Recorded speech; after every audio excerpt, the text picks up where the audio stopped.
Number two, the altar speaks of God's presence and communion.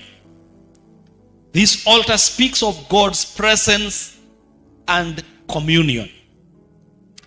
In verse 42 of our first reading, for the generations to come, this burnt offering is to be made regularly at the entrance to the tent of the meeting before the Lord.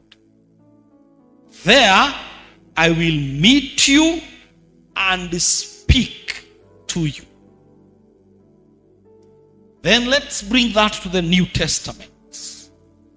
When we are taking Holy Communion, we say, Jesus took bread, he broke it and said, take this and eat regularly in remembrance of me.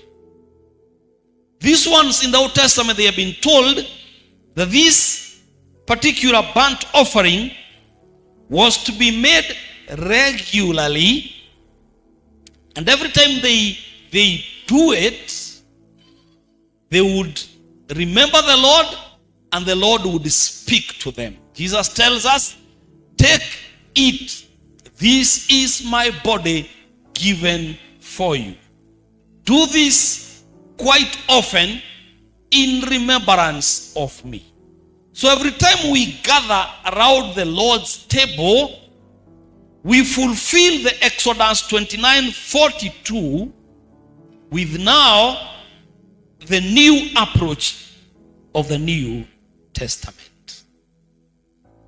I explained that this church is an altar. Every time you are coming to the house of God, you are coming to the altar, and you are coming to meet with your God and his people. Back to the Holy Communion.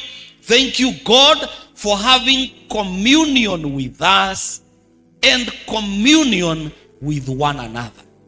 So every time we come here, it is a place where God meets us and we meet God